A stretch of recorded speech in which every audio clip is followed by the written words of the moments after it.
One of the key aspects to make your character look anime, it's the way the shadows are designed on the face.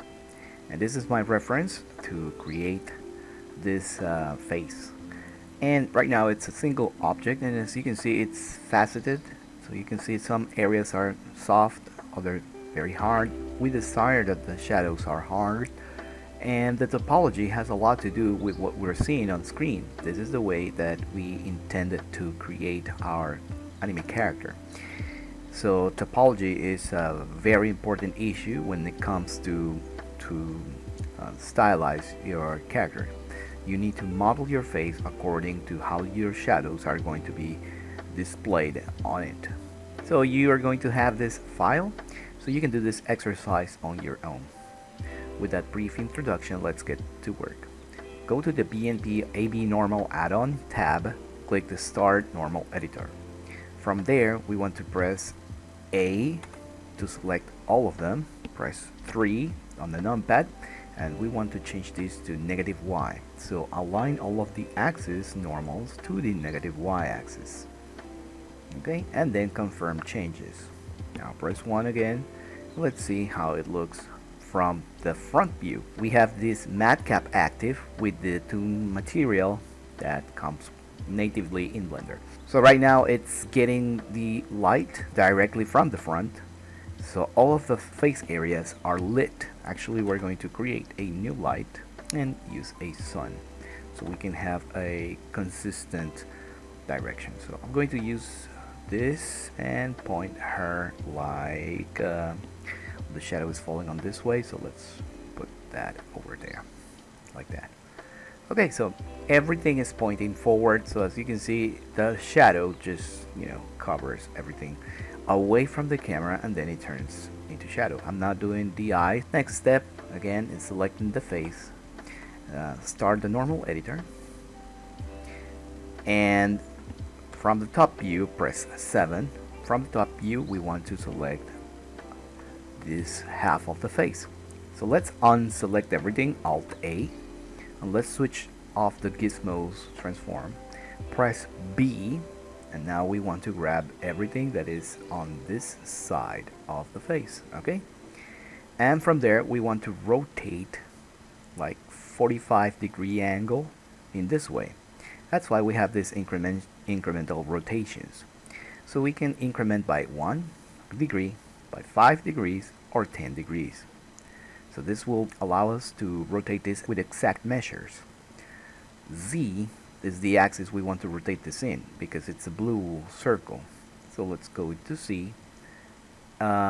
Minus or plus 10, in this case should be plus 10. That's 10. That's 20, 30, 40, and then switch here, 5. Whoops, that was minus 5 though. Sorry, this is plus 5. Yeah, the UI needs some design here. Anyways, we have 45 degrees degree angles there for the entire face, as you can see right here. And now press 7, and now we want all of these points to be mirrored onto the other side. So we're going to just mirror the normals on X. And now all of these normals are pointing this way, and all of these normals are pointing that way. And from there we can see that the face now has, let's confirm the changes. Go to the full render. Right now we're going to assign a material to this face, and we're going to use a diffuse, shader to RGB, color ramp, and then that will be connected to the material output. Please activate your render view from this button, and also we're going to check on the light. Select the light and use a strength of 5. Another important thing that I want you to understand is that your model is faceted because there are some parameters that we need to move inside the light threshold. You can get this sharp shadow by going into the light threshold, the color map, and selecting the linear, or rather constant, interpolation here in the gradient. And as you can see, my values generally are around 0.33 and 0.5. That's a good place to start looking for what kind of shadows your character will have. Of course, if you want more light, you will give the white area a distant space from the black. But anyways, now let's select the light, and each individual light can also control how your face looks. And right now we are seeing everything faceted because I have not smooth shaded this model. So right click on it, select smooth shade, and this will interpolate from each of the angles of the faces that we have in our topology a much more smooth value, or degrees if we can say it, between those faces. If you select the light, you also have an individual shadow map parameters. You can manipulate those here, but those are set per light in the case that you want to individually optimize the scene loading time. But this is more of a technical explanation, but you can also use that if you're only using one light and have control over the cascade shadow size of that light. Anyways, let's return back to what we were doing with our model.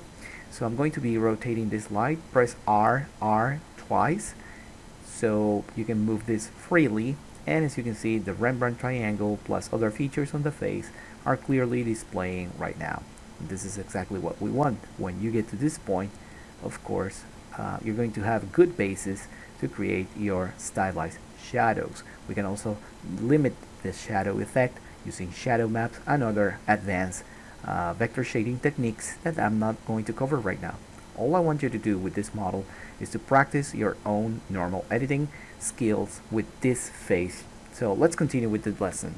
Once you get to this point, you're halfway there. Look at the shadow under her neck. It's exactly what we expected the shadows to be. And also look at the nose. This nose, if we can turn the light, let's say to this angle, okay, it's casting the correct shadow, although it can be, still modified just a little bit more. So let's do that. Let's start the normal editor, and we're only going to concentrate on the points around the nose. So I'm going to right click, not left click, right click here, shift right click here, shift right click here, here, until we get this triangle looking. This is why modeling the shadows is very important, so that you can get a consistent model with your shadow. So all of these points around the triangle, so let me just show the selected normals. This is much better.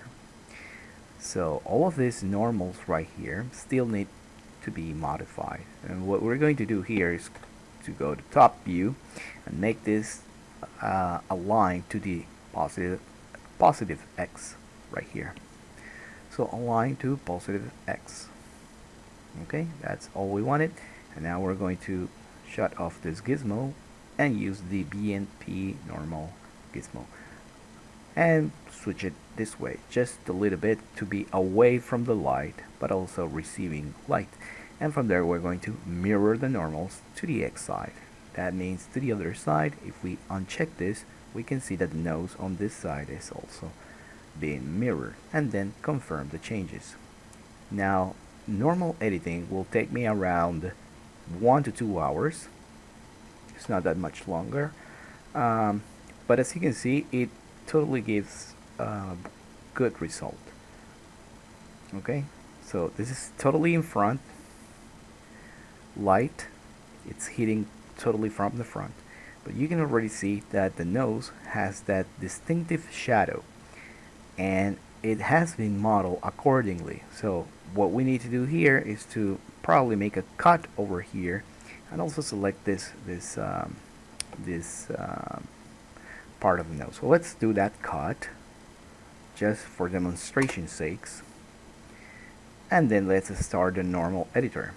Let's show only selected normals, Alt A to unselect everything, right click to select here, switch off the gizmo, whoops, sorry, not this one, right click to select here, right click to select here, and finally right click to select here using shift.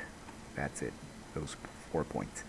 And from there, we want to not edit the normals, but rather we're going to copy them. Where are we going to copy them from? This point right here. So press shift and right click that single point right there. And we have one option that says copy the active normal to all of the selected normals. This is the active, and everything else was the previously selected ones. So click on that button, and now you will see this. Everything makes sense. And we're going to also copy all of these modifications onto the other side by mirroring the normals on the x-axis. So now we will have the same thing on both sides. And we want to confirm the changes. That's it. As you can see, the shadow of the nose, exactly like we have it right here, can be now seen in this model. I hope that this short video will help you understand a much better way to organize your topology so that you can manipulate the results that you get from the light. Don't forget, it is very important that you have on your scene a cascade size small enough to make sharp angles or big enough to have many details. Sometimes you would want different sections, so you need to remodel like we did right here on the nose, and that will also help you have more consistent normals. I'm going to select the face one more time, start the normal editor, Alt A to unselect everything, and for no reason at all, I'm going to select the eyelid, the one that is back here.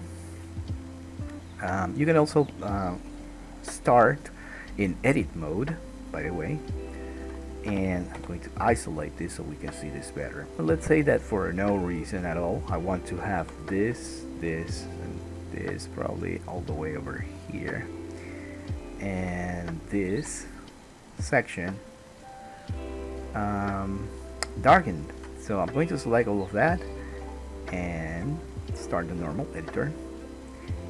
I'm going to, right now we are not seeing the light because I am in isolation mode, and press 1 to the front, and I'm sorry, 3, and I want to rotate this all the way down. So what's my axis? It's a Z, but I want to go down, so it's Z minus.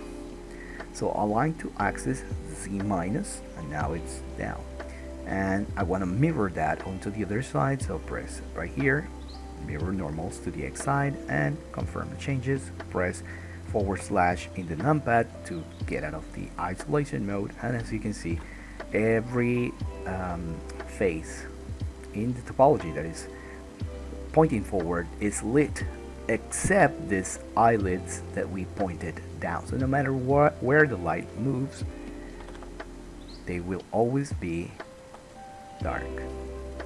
See that? They will always be dark. Now this becomes even much useful when we are using shadow maps along with this technique.